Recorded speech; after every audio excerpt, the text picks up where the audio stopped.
¿Alguna vez has pensado si vivimos en una simulación?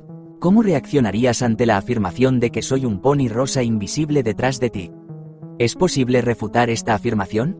La ciencia ha establecido un conjunto de reglas que dan el mejor resultado en la búsqueda de la verdad. Uno de estos principios es el principio de falsabilidad. Toda suposición debe tener al menos la posibilidad potencial de ser refutada.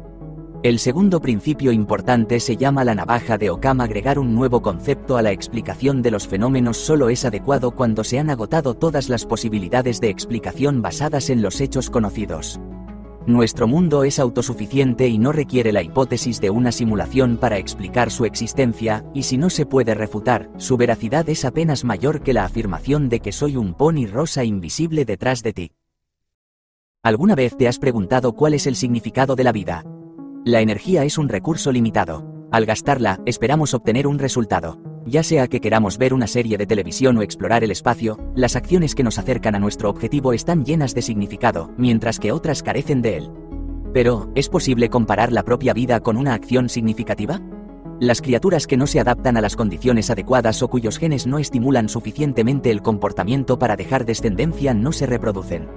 Su lugar lo ocupan competidores cuyos genes estimulan más fuertemente al organismo a reproducirse. Este proceso no depende de la voluntad de los seres, sino que es simplemente el resultado de causas naturales, tanto para bacterias como para humanos. Por lo tanto, la vida no es una acción consciente, sino un fenómeno natural como el viento, las olas o la gravedad. Y dado que nuestro nacimiento no depende de nuestra voluntad y acciones, no hay un significado inicial en ello. Pero somos libres de inventar nuestro propio significado y avanzar hacia nuestros objetivos. ¿Sabías que los electrones en los cables se mueven más lentamente que un caracol? La corriente eléctrica se propaga a una velocidad cercana a la velocidad de la luz, pero los electrones rara vez se mueven a más de un par de milímetros por segundo.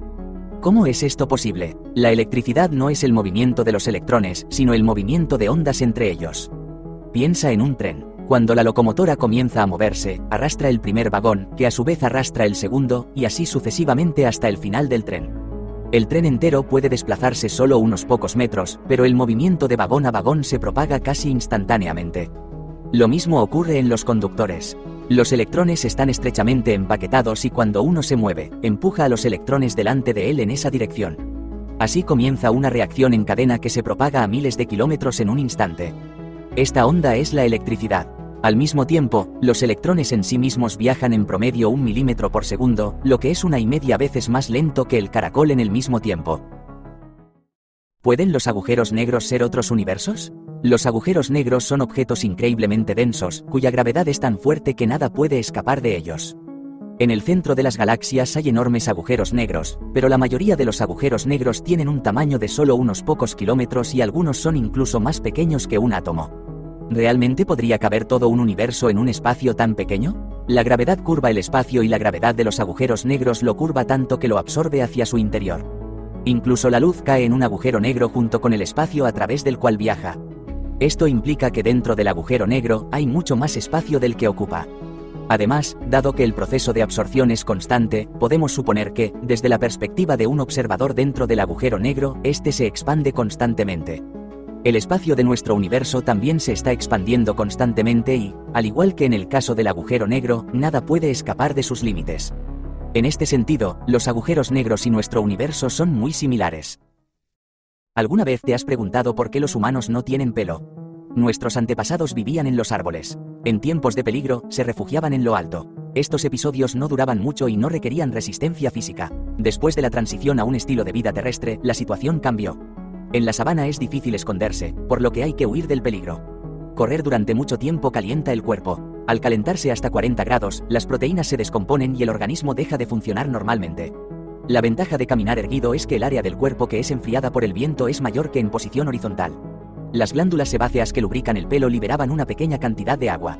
Al correr, esta se evaporaba y enfriaba el cuerpo. Por lo tanto, aquellos con menos pelo podían correr más tiempo que sus compañeros y se convertían en presas con menos frecuencia. Esto se convirtió en una ventaja evolutiva. Al perder el pelo y adquirir glándulas sudoríparas, nuestros cuerpos se convirtieron en grandes radiadores, lo que nos permite no sobrecalentarnos al correr largas distancias. Así, el Homo sapiens se convirtió en el maratonista y el corredor perfecto. ¿Sabes cómo morirá el Sol? Comenzando su vida, las estrellas están compuestas de hidrógeno, cuyos átomos se fusionan bajo presión, convirtiéndose en helio. La fusión nuclear se acompaña de la emisión de energía, lo que hace que las estrellas brillen. El hidrógeno en el Sol arderá durante miles de millones de años, acumulando helio en su núcleo. Esto empujará la fusión de hidrógeno hacia arriba, calentando las capas superiores de la atmósfera solar. Debido a esto, el Sol se expandirá gradualmente, convirtiéndose lentamente en una gigante roja. Con el tiempo, sus límites alcanzarán la órbita terrestre y la Tierra se evaporará en la atmósfera solar. Una vez que el núcleo de helio se vuelva lo suficientemente masivo, comenzará la fusión de helio. En ese momento, habrá una fuerte liberación de energía que despojará la atmósfera solar. El Sol se convertirá en una enana blanca. En este estado, existirá durante miles de millones de años, enfriándose gradualmente. La etapa final de la vida del Sol será una enana negra, que no será diferente de un planeta masivo compuesto de carbono y oxígeno. Así es como el Sol permanecerá hasta el fin de los tiempos. ¿Puede el Everest caber en una cucharita de té?